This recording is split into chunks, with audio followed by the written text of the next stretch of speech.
Hello everyone and welcome to DSP versus the Internet, my weekly clips react show here on the DSPReacts channel. FYI, as a heads up, YouTube is currently having this weird bug.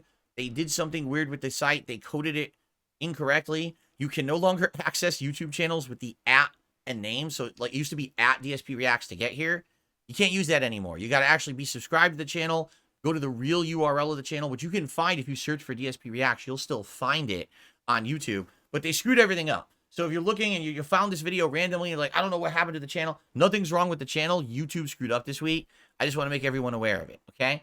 Welcome to those who are here live as well. We have a good audience here, and we're about to start with the Ultra member videos for episode 63 of DSP versus the Internet for May 5th, 2024. Happy Cinco de Mayo, everybody. Good variety of clips this week.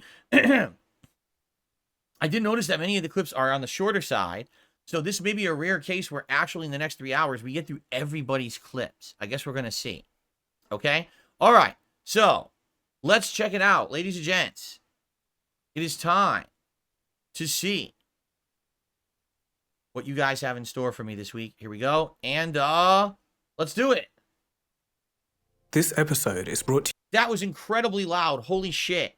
We have to fix the volume. Dude, he's just like, this episode is brought to you. Like, lower the volume, everybody. Lower your volumes. Okay. Lower the volumes, everybody. Okay. Are we better now? I mean, holy shit. That was way too loud. Hopefully now, I'm going to actually lower the volume even more in the stream. Hopefully this... Okay, guys, ready? Can we just fast forward? No, I guess we just play from here. Okay, ready?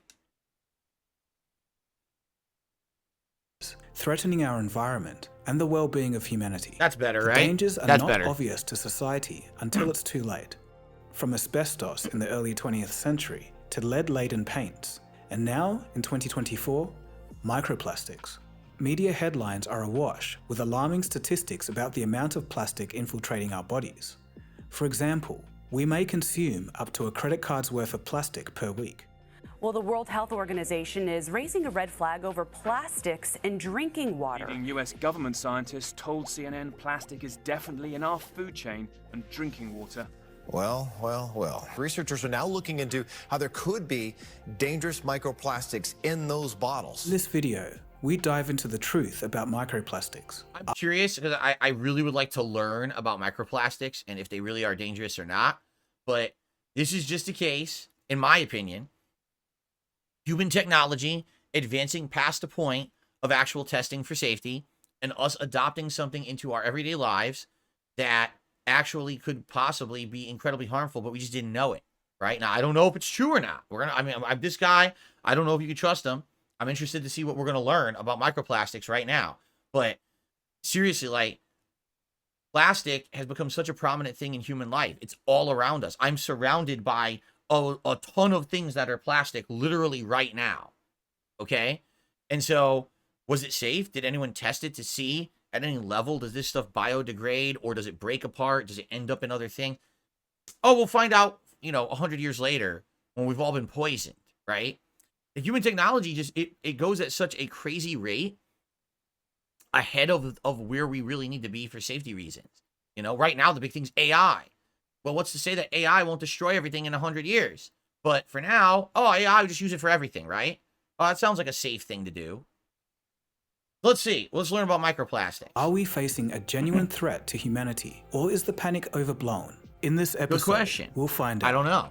As a side, I've been on the internet long enough to know that there's differing opinions when the word environment is mentioned. I'll just be presenting the facts so you can get an understanding on microplastics and the potential risks to the environment and your health. Okay. Now, it is 18 minutes, so we're probably going to skim through, right? This is a clip show. But this is fascinating to me, and I do want to learn about microplastics. Oh, sponsor? We'll skip the sponsor. Skip that sponsor, baby. All right, here we go. Cool. Do you see that are made of plastic? I bet it's more than you can count on both hands. Most of these items will eventually be microplastic. Microplastics are simple in theory. They're defined as plastics less than 5 millimeters in diameter, smaller than your standard pearl or the eraser on a pencil. There are two types, primary microplastics are deliberately created for things like exfoliator scrub beads or as microfibers in clothes. Then we have secondary microplastics. These are created when discarded plastic items, like drink bottles, break down due to exposure from the sun's radiation, or mechanical friction like ocean waves. The main problem is that plastic is such a tough man-made material that nature can't effectively break it down. Plastic fragments can stay around essentially forever, only getting ever smaller. So, just for the record, I literally have microfiber cloths in front of me. I use these every day to wipe my glasses, to wipe my equipment. And apparently in this cloth are microplastics. This right there. And so this will not biodegrade. This will just break down to be tiny pieces of plastic forever. Is this safe? I bought it for like $5 for like a 6-pack at a discount store. Here they are, right? Like, is it safe? Or is it going to kill you? Well, I don't know. I bought it for $6, right? There is one industry that really kickstarted the plastic revolution. Take a guess at what it was. Snooker. It all began with a quest for durable materials for snooker balls and billiard tables. Enter John Wisely Hyatt, who created the first synthetic polymer in the 1860s as an alternative to natural ivory, the original material. And that's because it was putting a strain on the wild elephant population. Wow, they were making pool balls out of ivory? Holy sh! I didn't know that at all. That's awful. Well, I'm glad that they stopped doing that. Then in 1907, Leo Baekeland invented Bakelite, the first fully synthetic plastic. And this was followed by neoprene, invented by DuPont scientists in 1930. Then World War II started, and plastic production exploded by 300%. It was used in everything from aeroplanes to parachutes. Fast forward a few years and the war ended, but there was still this huge plastic manufacturing capacity and nothing to do with it. So what did they do? Manufacturers tapped into the only market capable of matching the demand: consumer products.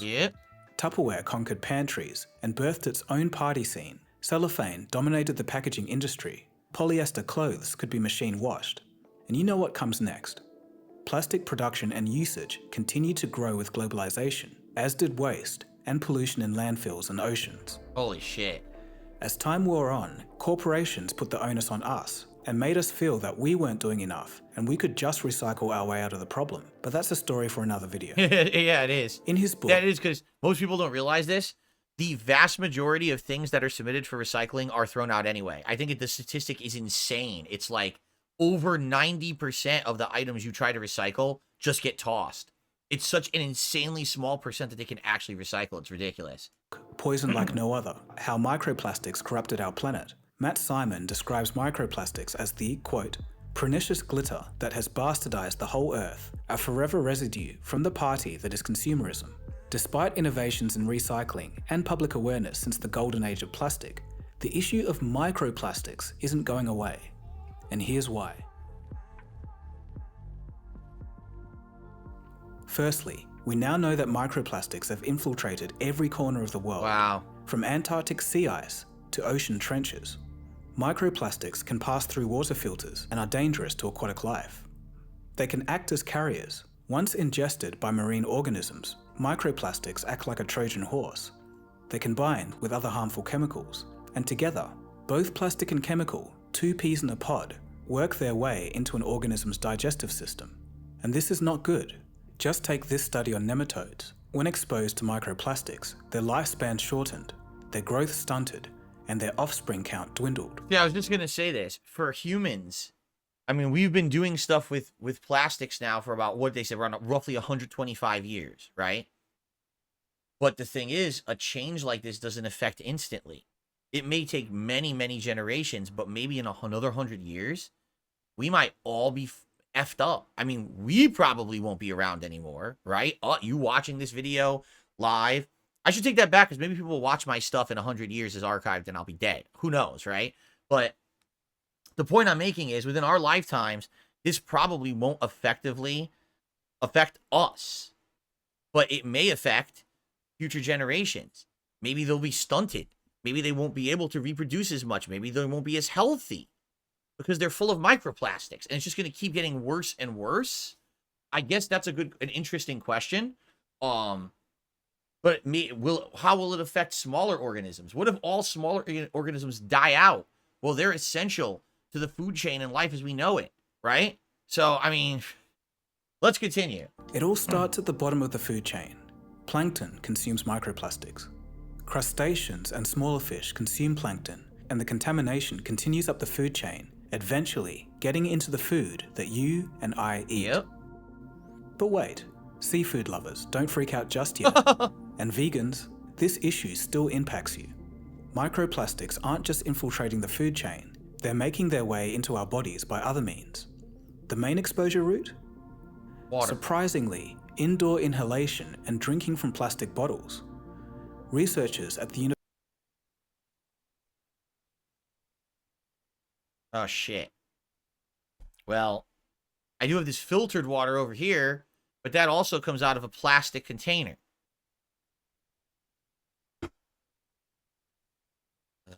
Okay, let's continue. University of Plymouth compared the risks of eating contaminated wild mussels versus inhaling household air. The findings were quite surprising. People are more likely to take in plastic from airborne microfibers shed by clothes, carpets, and furniture than from eating mussels from the sea. That's pretty wild. No, it's not. Why would that be wild? You have a giant, vast ocean where these microplastics are filtering into, and like he said, it has to be a food chain of consumption versus literally in your house right now. There's plastic in the carpet. There's plastic in the microfiber cloth. There's plastic in this. There's plastic in my fucking mouse. There's all around us is plastic. So, of course, the environment is more plastic than the mussel out of the sea eating the microplastics. That's not surprising at all. In 2022, Dutch and British scientists found microplastics in unexpectedly and previously unreported spots, deep in patients' lungs and circulating in anonymous donors' blood. Microplastics and nanoplastics can be tiny enough to penetrate the biological barriers of the skin, and also the gut and the placenta. Essentially, we are all now partially made of plastic. As mentioned at the start of this episode, the WWF suggests that we consume up to a credit card's worth of plastic each week, but other studies dispute that. Another study published by the ACS says that the amount we consume is in the range of a few micrograms weekly. It's better, but obviously still isn't ideal.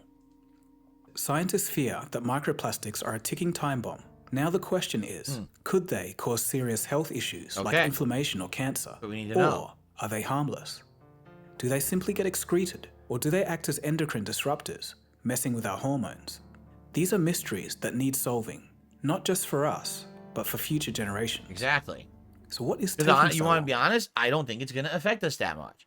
I think it would be future generations where it's only been on this planet for 125 years. So what, 2 major generations? Maybe we're getting into the 3rd one right now. But when you're getting 10 generations in and your entire life you've been surrounded by these microplastics, that's when it could really become a problem. Here's where things get complicated. We're not quite sure about the health implications yet. Sure, there have been animal studies, but they're pretty unreliable. Why? Because 94% of drugs that pass animal tests fail in human trials. Oh, wow. So we'll skim over this quickly. Studies on rodents show that microplastics can accumulate in their tissues, especially in the testes, risking reproductive health and sperm quality. Other studies have found that microplastics can make their way into tissues of marine animals, like whales, and even move from one part of their body to the other. But it's important to note that this study was limited, analysing only deceased specimens. Current research investigates whether accumulated microplastics in our body could trigger an immune response or cause toxicity. Other studies explore whether microplastics are related to the rise in obesity rates, and this is where we need to take a step back. Microplastics and the rise of obesity rates. What? That sounds like a cop-out if I've ever heard one. The rise of obesity rates is because of the availability of unhealthy foods for a relatively low cost, while healthy foods are expensive and harder to prepare. We have a whole society based on eating shitty fast food that's cheap. That's why we have obesity rates the rate they are. Microplastics? That's the first time I ever heard of that cop-out. We rush to link conditions like ADHD, obesity, and mental health issues to a surge in microplastics. Are we seriously just going to blame everything on microplastics now? This is the new scapegoat, huh? And before the media converts uncertain risks to actual risks, let's pause, tread carefully, and understand why drawing definitive conclusions about microplastics is so complicated. We'll keep this as concise as possible, but there are plenty of resources linked below. Number 1. Measuring the impact of plastics on human health is trickier than animals. We just can't intentionally feed people plastic. Number 2. Current research... I mean, you can. It'd be like doing a vault in Fallout. Yeah, you know what I mean? I mean, you definitely could. Or you could pay someone to know the risks if they just want the money, I guess. has only dealt with small groups. Number 3. In one single plastic product, there can be over 8,000 different chemicals. This makes it very difficult to work out which ones are harmful. Additionally, microplastics are coated with bacteria and acids from the environment. They enter our bodies and mix with everything inside of us. Number 4. Most research so far focuses on the big stuff, not the tiny particles that pose a real respiratory risk. Hard evidence is scarce. Plus, although it's not a good thing, humans have been breathing in foreign particles daily since the Industrial Revolution. It's very true. And number 5. The presence of a chemical in tissue isn't an automatic red flag. Some, of course, are. High concentration particles have been linked to lung disease and scarring in the workers in nylon factories in Canada and the United States. But at lower levels, there's a massive question mark hanging over how much exposure is too much exposure when it comes to microplastics. So it's just like everything. We just don't know. And we don't have the means or the research to judge. So life just continues on with plastics. And hey, if we all just die off in another 100 years, I guess it's too bad, right? Great. But while that depends on if the AI kills us by then. Here, we should talk about the chemical BPA. Some of you may have heard of it, but if you haven't, get ready for a wild ride. BPA, which stands for bisphenol A, is an industrial chemical used in plastic products since the 1950s. BPA is found in polycarbonate plastics and epoxy resins. That's everything from water bottles to food containers. But that's not all. Epoxy resins are used to coat the inside of metal products, such as food cans, bottle tops, and even water supply lines. Unfortunately, the BPA chemical can leach out of products and into the food and liquid that we consume. According to the Mayo Clinic, quote, exposure to BPA is a concern because of the possible health effects on the brain and prostate gland of fetuses, infants, and children. It can also affect children's behavior. Additional research suggests a possible link between BPA and increased blood pressure, type 2 diabetes, and cardiovascular disease. Jeez. There is some evidence to state that BPA chemical exposure is affecting fertility in both men and women, causing children to start puberty early. By the way, the audio levels are good for everybody, right? I apologize. We're 17 minutes into the video. I'm like riveted at it, and I haven't even asked you guys yet. I hope it sounds good, okay? Please let me know if it's not. Is also linked to some cancers. Keep in mind that research in this field is still ongoing, so this isn't definitive, but it's worth being aware of the risks. That being said, if you do trust the FDA, they state that BPA is safe at low levels, but if you don't trust them, you can reduce your exposure by either using BPA-free products and avoid heating BPA products that will be used for food. I was just going to say, so many of us probably have plastic that we nuke, and you don't realize that when you are microwaving plastics, you're essentially heating up the molecules, and those molecules are going to scramble with whatever else is with it. You know what I'm saying? Like, I bet a bunch of people don't realize that. You're mixing molecules. And of course, if you're only eating it at low levels, it will never affect you. But if you're eating it constantly, imagine if all you ever did was nuke food in your microwave in a plastic container. You're literally eating plastic every meal. Glass, steel, or porcelain containers wherever possible. Despite plastic going through a PR crisis right now, it still can be incredibly useful, not just for saving time or last night's dinner, but for saving lives. In healthcare, disposable and plastic-based medical devices prevent cross-contamination.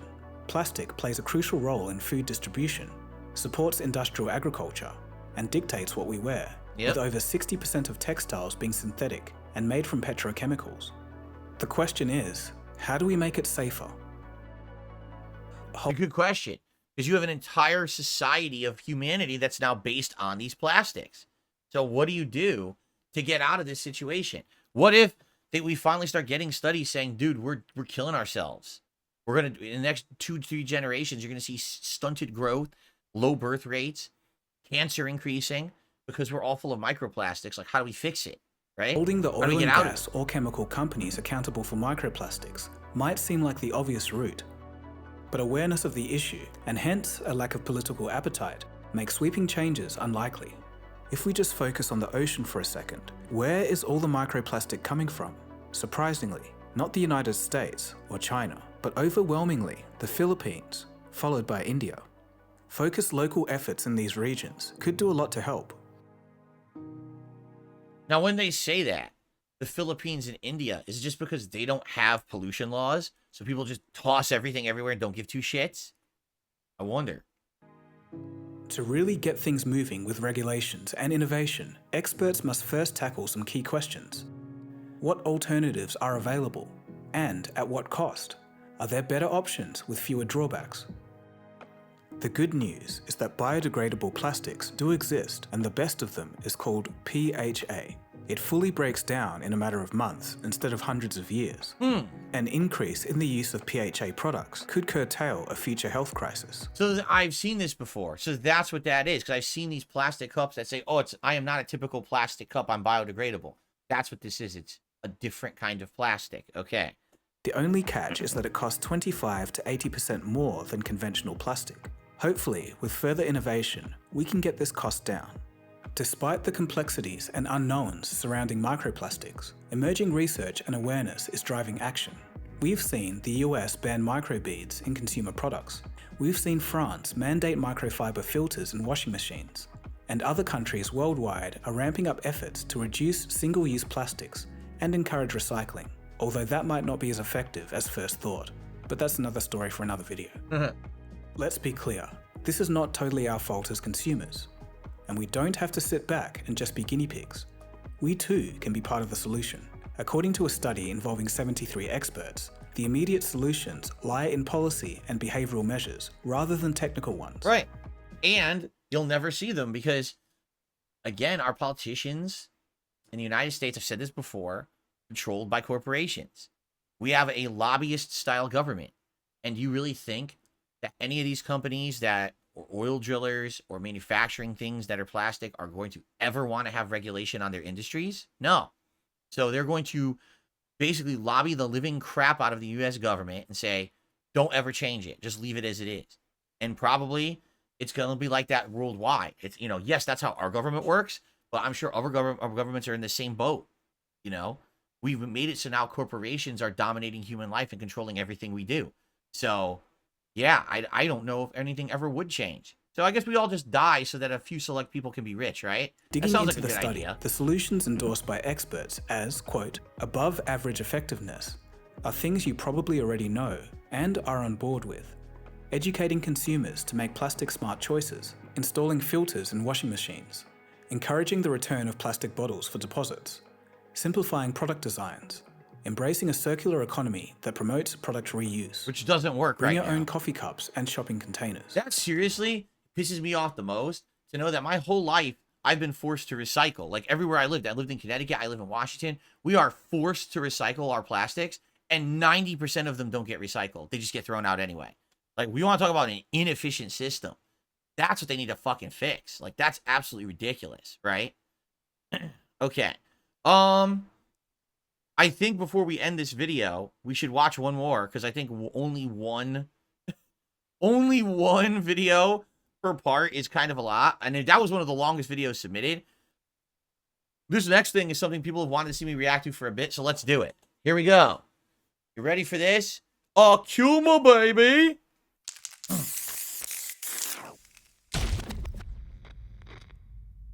Here he comes. Where will this path of strife take him? It's great to buy some microplastics.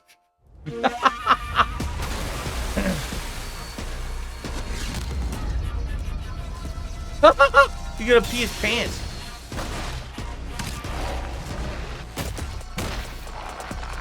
Ouch. He killed him. He murdered him. One punch murder. This is his stage? That's cool. That's the Street Fighter Alpha 3 stage. Yeah, that's Street Fighter, or is it Alpha 2? It's either Alpha 2 or Alpha 3 or a hybrid of both, but it's made to be modernized. because it has the statues in the background, but it's a cave. So it's definitely from the Alpha series backgrounds. Ready yourself. Now he's white hair now. He's old man Akuma. They went the Heihachi route. Target combo. Witness the abyss before you. Air fireball still has it. It's slow though. His fireballs are real slow. Oh, wait a minute. Did you see that? The fireball charge was slow, but then as he tossed it, it was super fast. Okay, that's interesting. Still juggles with his hurricane kick. Yup. I don't even know what that punch was. I don't even know what that move was. Oh, that was his flip. He still got the demon flip and it cancels into other things. Yup. He's got variations off the demon flip. Look at that look at that juggle off of just the standing roundhouse, I think. That was a crazy juggle off standing roundhouse. So you know what? He's gonna be like Blanca. You jump on this dude, he's gonna juggle your ass forever in the air. Don't jump on Akuma. Oh, now it's the old school Akuma skin. That's cool. Looks more like Street Fighter 3 or 4. Oh, that's a different kick. He has a variation. So he has 2 hurricane kicks. One that heads forward and one that goes up and juggles. Still got the teleport. Look at that. Was that a teleport fake out? I think it was. There's his driving back. So there's the juggle. Yup, look at that. Big juggles off that. I think that's roundhouse. Look at this. Air to air. Double corner juggle into level 3. Look at this. Oh, that wasn't level 3. That was level, I guess that was level 2. And then you can juggle after. Ooh. Nice. I like that sequence. This is his level 3. So he still has the double roundhouse kick now. And that used to be his staple in Street Fighter 4. He still has it. Okay. Now they're going to show the Raging Demon, I bet. Sacrifice yourself to the Satsui no Hado. No, they didn't show it. They didn't show the Raging Demon? Or was that the Raging Demon animation? Maybe it was. So I was going to say the Raging Demon in this one, or Satsuo no Hado, which is the evil force or whatever. Basically, they show an animation for it in this one where it shows him actually attacking with each strike. It's kind of neat. There it is. Raging Demon. Yeah, look, they show all the strikes.